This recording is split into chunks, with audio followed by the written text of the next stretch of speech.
that supposed to be loud?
Well, a very good morning to you all from DriversEye live at start finish from Barber Motorsports Park. This is the North American Formula 1000 Championship presented by EPCUSA.com. Rounds 5 and 6 from Barber Motorsports Park is part of the Barber Historics Weekend. Happy to have everybody's company as always. My name is Brendan Kazmarek, joined this morning by a slightly tired, but happy to be with us anyway, JT Tammy. Good morning, JT. JT? Good morning. There we go. We got JT back. Not flying solo this morning, so thanks for being with us this morning, JT. This will be your first time with the Formula 1000 Championship this weekend. Joining us remotely, a far cry from our typical setup with the sports cars, but instead we're going to trade that in this weekend for 1000cc superbike engines and some open wheel chassis. I'm looking forward to it. These things are cool. Yeah, their build is the best sound in motorsports, and I got to be honest, I don't think I disagree.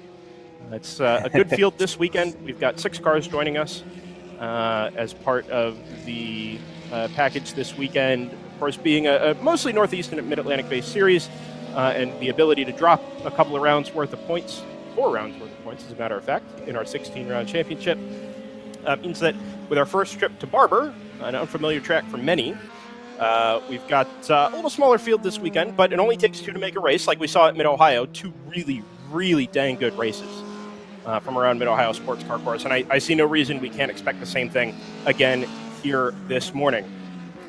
8 trackside cameras, as always, with our 3 onboards to go along with it. It's a view of turn 2, the climbing right-hander, very, very long right-hander to start the lap, a little over 180 degrees, and then it drops back down on the other side and climbs a hill up to turn number 4. No lap times being set just yet. I'll leave JT to kind of keep an eye on the timing and scoring from Race Monitor, which you can all follow along from home as well on your browser. There's also an iOS app and Android app as well if you are on the go. And a big thank you again to everybody for joining us this morning from Barber. We, of course, had free practice 2 yesterday. Alex Mayer topped the timesheets from Shane Prieto, so no real surprises there in the top 2. Alex is one of the more dominant drivers in F1000, although it's not always that simple or straightforward, and Shane Prieto put in a really good time yesterday to back up Alex, just in the 123s, I think. Did a really, really nice job on board the number 43 Furman chassis. And Steve Hamilton was able to stick the car, I think, into 3rd yesterday, the number 93. A really good result from Steve yesterday in practice. But, of course, this is our first competitive session of the weekend. We've got to qualify. And a little extra pressure today. This is the only qualifying session of the weekend, where normally we'd get individual sessions for race 1 and race 2 in the course of a weekend. Not so this time around. We only get the 1 session today, being crammed in with the HSR schedule. So, like we said, a little extra pressure on the drivers today. And Alex Mayer throws down his first lap time of the weekend, but it's not the provisional pole time. That belongs at the moment to Nathan Bird on board the number 39 Arrive Drive Motorsports JDR, who I believe we have an onboard camera with. We do. It's a little shaky, so we're going to work on the screws that hold in that engine cover and maybe the mount. But in any case, this is the Arrive Drive Motorsports chassis, and that is exactly what it sounds like. That is, anybody can sign up with Arrive Drive Motorsports and work with Dustin up in the F1000 trailer and have their car set up for them, ready to go by the time they arrive at the track. It's a really, really good program. It does a really good job of boosting interest and boosting entries in the North American Formula 1000 Championship presented by EPC. And after Thomas Cadwalder drove the car in actually just 1 day last weekend, or the last time out at Mid-Ohio, Nathan Bird has got the car for the full weekend this time around at Barber. And at least just a minute ago, had the fastest lap of the F1000 session. That now belongs to Charles Livingston in the number 33. We don't expect that time to stick for pole. 127.9 is probably 6 seconds or so off where I think we can expect a pole time. Alex Mayer thinks he can drop about a 21, so we'll see between him and Shane Prieto, who are going to be our 2 main protagonists this morning for pole, when we get to the end of the session, what that time actually looks like. GT. Just like that, Tim Pierce goes quickest. Still behind Charles Livingston, I think. The Livingston is up there in Charles that number just puts 33. in a 25.7. So I looked down exactly as that was happening. That's fantastic. JT, do you have any opinion? Do you have any opinions on Barber? It is a very, very fun track. Quite a few good technical corners. It's definitely a lot of a momentum course. Very easy to defend here. You do have a few good overtaking opportunities here, mainly turn 5. But it's a good flowing track. But there are some technical corners where it's easy to make a slight mistake, and you do have runoff, but it can really throw your race out of the hat. Yeah, it's forgiving, I think, is the right word there. And I like the way you put it. It's easy to defend here. That is a very PR way of saying it's hard to pass. It's actually not terribly difficult. The further down you go in open wheel ladder, the easier it gets, just because there's a little more parity and you're not so dependent on the aero.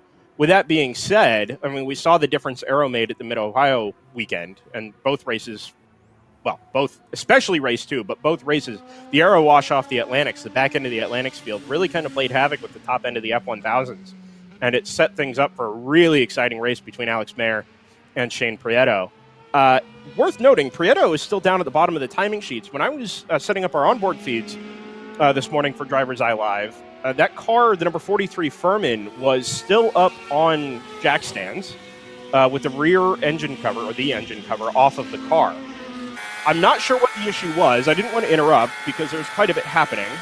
But I'm not sure Shane's going to be able to make it out. We've got about 20 to 25 minutes this morning to do battle for qualifying. We've already lost 7 of those, and we haven't seen that black number 43 yet. So be interesting to see what that means for Shane. And with this being the only qualifying of the weekend, that could hamper him for 2 races, not just the start of round 5 tomorrow morning. On board with Alex Mayer on the brakes down into turn 5. Like GT mentioned, this is one of the really good passing opportunities on the track, but it sort of demands a good exit off turn 3 down at the bottom of the hill at the other end. Also a good exit required off turn 6 and down this long straightaway into turn 7. Not a great braking zone, but you can handicap yourself if you don't get the launch off of that hairpin back there at turn 5. Dropping through the roller coaster there at turns 7 and 8. Early on the power, even though the road is falling away from you all the time. And then the long climb flat out through the 9 and 10 chicane at something like 130 miles an hour, thanks to the 1,000 cc's in the back of these F1000 chassis. A breathe of the throttle for Alex, not even a dab of the brakes, through turn 11, up over the rise at 12 with the car not perfectly straight. That means the back end gives a little wiggle, but all the downforce working all the time until it bleeds away on the brakes through turn 14 and through 15 onto the front straightaway. JT, the timing sheet says 121.4 for Alex Mayer. Provisional pole in the F1000s, and we get the 21 he thought he was going to deliver. He's on it again. A good exit there at turn 3 as we get a little skip in the camera, thanks to Verizon. As he breathed off the throttle a little early there at turn 5. I thought he would have really stomped on the brakes coming up to that number 2 board like he has been most of the weekend, but he just sort of rolled out of the throttle a touch early. So Mayer is on the provisional pole like we mentioned. Livingston still sits P2 at the moment, back in 8th overall at 125.004. So Mayer is really stamped his authority at the top. As I say that, through comes Nathan Bird and sets a 24.5. Man, this is such a good section of the track for these F1000 chassis. Flat out through 9 and 10, on the throttle for so long, and then I just can't get over how little time Alex spends off the throttle on the way into turn 11 there. That's really, really remarkable. It's very impressive. I mean, we see Indy cars, JT. Of course, the Honda Indy Grand Prix of Alabama was here just about a month ago, and it's even more of a lift than that. These cars are limited in top speed by their power. You do hit a VMAX as you sort of come into that section of the track, but it's such a high downforce setup here around Barber that you come up to that corner, you can breathe the throttle and turn the car in, and as long as you're pushing the car, that car is going to stick. The downforce is being generated all the time from the exit of turn 8 up to the entrance of turn 11 there. Yeah, you this can turn really 1 is see a good... Oh, go ahead. you can really see how these cars are in that sweet spot between power and downforce, where you can see just how much speed they can be carrying through some of these corners. And 9 and 10 and 11, great example of that, where these cars either don't have to lift or just lift a little bit, and it's fantastic to see. I always joked on the sim racing side. I've driven some laps here at Barber, not a ton, but I'm very familiar with the circuit. I've spent a lot of time here already. I despise turns 11 and 12. Absolutely my least favorite corners on the circuit. But that's because they are real drivers' corners. It's not just a, hey, let's tip it in, catch it on the camber, and hope for the best, power through it. It really takes every ounce of commitment you have and every ounce of trust you have in the car and the downforce and the tires to tip it into the left, breathe out of the throttle, climbing the right-hander through turn 12 all the time, and then getting that car straightened out over the rise in the tunnel at turn 12. It's not an easy corner, and it really does reward those that are willing to trust the car, trust their tires and their setup to be able to run through there. So it may be my least favorite, but I think it's also the most rewarding around this Barber Motorsports Park course as well. And you bring up a good point too, JT, about a good balance between power and downforce. We're sharing the tracks with the Atlantics this weekend, and we're here to talk F1000s, but let's not forget that those Formula Atlantic cars that are at the top of the timesheets used to be the last step before you got into a champ car or into an Indy car, right? That's a lot of grip, a lot of power on those cars, and the F1000s are considerably cheaper, number one, but number two, only 2 or 3 seconds, even at a track like Barber, off of the pace of those Formula Atlantics. And for the amount of money that's being spent by some of these teams, that is just so much value for pace. Absolutely. So Mayer leads the class. Bird is second in that Arrive Drive JDR chassis, a 123.447. Livingston still sits third at a 125 flat. And then Steve Hamilton, who finished top 3 in practice yesterday, back there in fourth, just cracking the 126 barrier at a 125.999. Pierce rounds out the top 5. It's Tim Pierce, number 81, who I think we also have it on board with this morning. Be good to check in with Tim if he's not in the pit lane. Oh no, Tim. What have you done? Well, we could leave that to one side then for Tim. We'll get that sorted. We'll get that sorted for race 1 tomorrow. It is a beautiful day, Tanner. Thank you for pointing that out. It is. That's a if good... You are near, we'll move back across to a trackside for now. A good angle here at turn 3 when it's working. We're struggling a little bit for cell reception down the hill there at 3, but it's such a good display of what the elevation changes are like here at Barber. If you happen to be in the Alabama area, the Birmingham, Alabama area, this is a spectator weekend, by the way, as part of the HSR Barber Historics weekend. We got 250 historic cars in the paddock, although it's probably less than that, as I saw a few pulling out first thing this morning with cars that weren't going to run anymore. Plus the 60-odd cars we've got with the Formula Race Promotion Circus this weekend as well. So you're welcome to come out to Barber, spend the day in the sunshine. I'm going to be spending most of the day in the air conditioning when I can, but it is a beautiful day for racing, and I can tell you Alex Mayer is loving it at the top. He did bring that 77 JDR into the pit lane a couple of minutes ago, just torqued down the pit lane. I wonder if they were just resetting the tire pressures, maybe throwing a little bit more or less downforce at it, take another crack at pole to see if he can break into the 120s. Although I had a good conversation with his engineer yesterday in the Mayer Motorsports trailer, and he made a good point that it doesn't matter whether you take pole by a tenth or a second or 10 seconds. A pole is a pole. So these tires, on a hot day like we've got in the Birmingham area today, you only get 2 sets for the weekend from qualifying onwards. So I don't know that I'd be putting a ton of laps on them. Although you could scuff a set, I suppose. That may be not a bad idea. And go and scuff that second set during qualifying so it's ready to go for race 1 or race 2 tomorrow morning. Yeah, that's a good point about the tire allocation that you get for this weekend. And you're going to have to weigh between whether or not you want to use a bit more tires just to get more track time, because as you pointed out, this is the only qualifying session. So, every lap you do is, that much better towards getting prepared for the race. So Yeah. you do have to juggle between saving tire and getting that track time, getting that preparation done. Yeah, it's interesting, too. Something I really hadn't thought about. I had a conversation with Tim Pierce. I'm going to interrupt myself just to mention Shane Prieto's made it out. He's got about 10 minutes left to go and try and set a time, but the number 43 Furman is out on track. So let's keep an eye on the car down in 14th on the timing sheets to see if he can get himself a little higher up on the grid with the limited time that he's got left. Anyway, I had a conversation with Tim Pierce yesterday, who did a good job at throwing his number 81 car into the gravel at turn 1. And he said, this doesn't sound like driver speak to me, but he said it was because he was running race old tires, as in the tires that were on the car when he finished the race at Mid-Ohio. So his initial exposure to the Barber Motorsports Park and learning the layout was on tires that had already done at least one full race distance, which is not a good way to go about getting confident around a new track. So for Tim, and I'm sure several others, the new tires they get for qualifying this morning will be their first time out on track with fully sticker tires, maximum grip, maximum downforce at a good time of day, like 9 o'clock, 10 o'clock this morning, as the track starts to come up to temperature, but isn't really sort of in that extreme range as the sun gets up to high noon a little later today.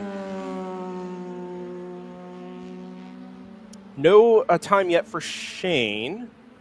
Keep an eye to my right. Charles Livingston comes across the line here in just a second. That number 33 does not improve his time. It was a 1:43. Bird improved his time, though. His lap 6 was a 1:23.447, so he's got himself within 2 seconds of Alex Mayer's pole time. I think Prieto has just started his first timed lap. He's just coming through turn 5 at the moment and sets off down the back straightaway into turn number 7. See him enter stage right. It's that black Furman, the second car in the shot. There he is. Like we mentioned, Shane had a really, really good battle with Alex at Mid-Ohio that was sort of precipitated by being stuck in the aero wash of one of the Formula Atlantic's cars, and had the move almost done before he and Alex got into a drag race down the back straightaway, and Alex defended well, I think is the right way to put that. But a really strong battle between the two of them, and if Shane can get himself up into the top 2 or top 3 in the Formula 1000s, I'm hopeful we could see a repeat of that for race 5 first thing tomorrow morning. Get to watch the F1000 Stew battle at 8 o'clock. A little sunrise session around Barber. Of course, live here on DriversEye Live as well. Race 2 a little later in the day will be fully live again for that. Shane comes across the line, 1:25.8.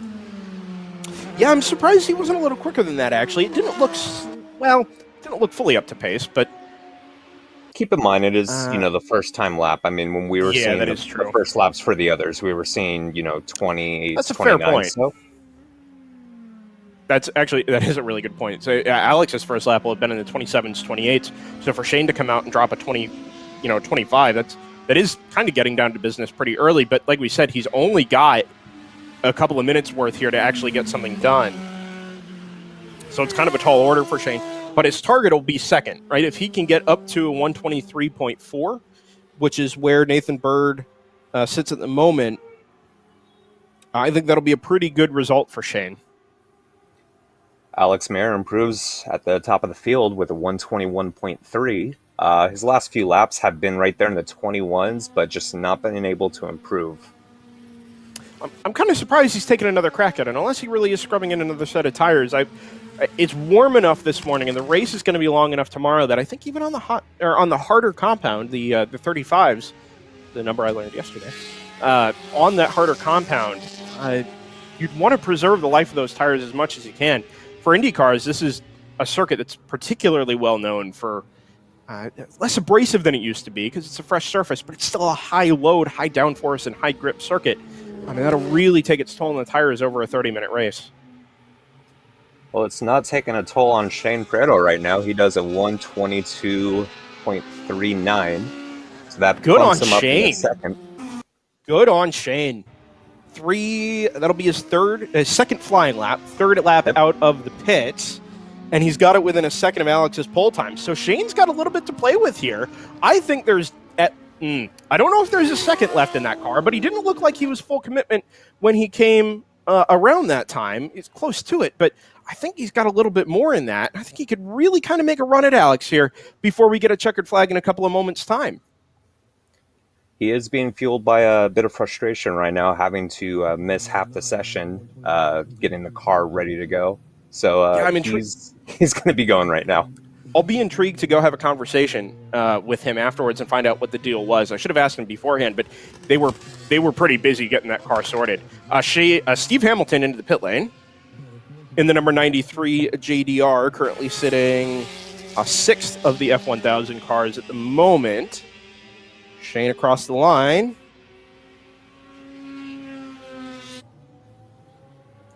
Oh, 21.7. Sorry, I had to find his name on the timing sheet. So now he's within half a second, 0.4 of Alex. And that, let's make this point too. It's not just a JDR benefit session. I mean, there's real chassis differences in these cars. That Furman, as we saw at Mid-Ohio, was trimmed out a little bit, and it had a really good run down the back straightaway and sort of up into the keyhole.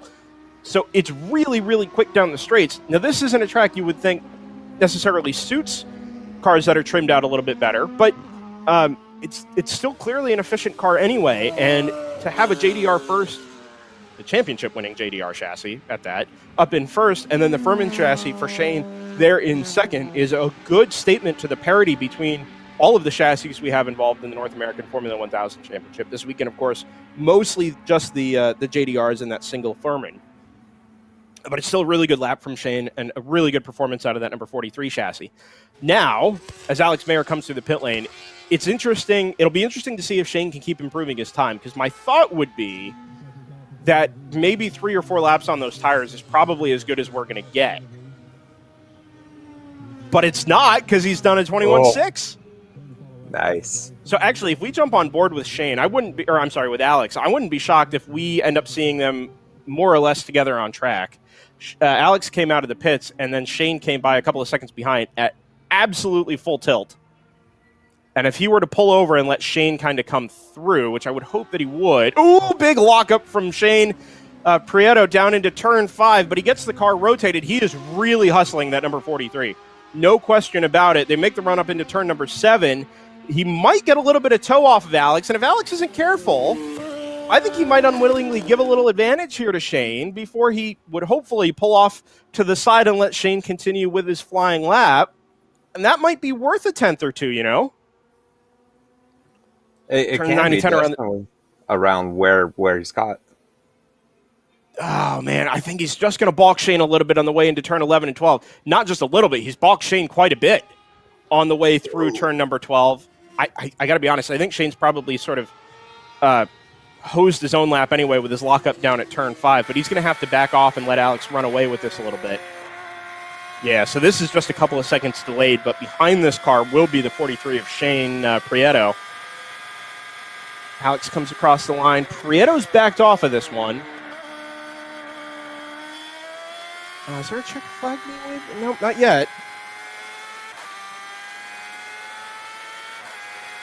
Yeah, Alex checks the mirror there, and he'll see that the 43, the black number 43, is sort of eased off the back of him a little bit.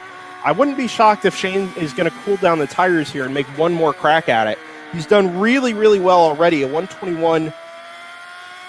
Well, the decimal place is gone on Race Hero on Race Monitor for some reason. It was a 6. It was a 6. Okay, so that plays against the 121.3 from Alex Mayer. And Alex really isn't on it either. I wonder if he just sort of came out as a little insurance policy to try and defend in case Shane really made a run at pole. That's not to say that 3/10 isn't a run at pole, because he's done really well with the limited time he got in this session to do something with it. And one wonders what it might have been on that ensuing lap, whether he had enough in reserve to try and make another crack at pole, but got held up, ironically, by the existing pole sitter in the number 77 of Alex Mayer, who you ride on board with now.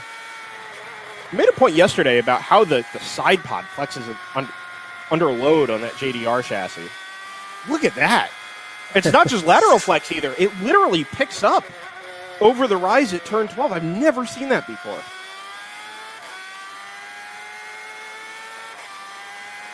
Yeah, Shane's backed out of this one again. So I think that'll be a session run for Shane Prieto. We're 25 minutes in, and I think probably expecting a checkered flag here in about a minute. Even the 77 of Alex, I think, is backed off here on the way into turn 5 as I look out the window. Who hasn't backed off? Number 93, Stephen Hamilton. It puts in a 25-2, so that's a good 7/10 improvement there, and that bumps him up ahead of Tim Pierce. It does by just a couple of hundredths. 400ths of a second there, the margin between Steve Hamilton and Tim Pierce, and it's only another quarter of a second on the way up to Charles Livingston for P4 on the grid. So Mayer and Prieto, we know first and second at the moment for the Formula 1000s. Nathan Bird and Charles Livingston are the two who kind of got lost in this. Bird is there at a 23.447 in his Arrive Drive Motorsports JDR, which is good, really good for somebody that's basically stepping into the car just for the weekend. Charles Livingston with us on DriverSeye for the first time. He was not at Mid-Ohio last time out. That number 33 JDR at a 125 flat, like we mentioned, just a quarter of a second ahead of Steve Hamilton in the 93. And then Tim Pierce rounding out the field there in P6. So it's actually, I mentioned this at Mid-Ohio, it really only takes two to make a race, but we had a good train of 3 cars in the midfield. From memory, I think we had Steve Hamilton, we had Tim Pierce involved in that. We had a recovering Nico Vardis, who's not here this weekend.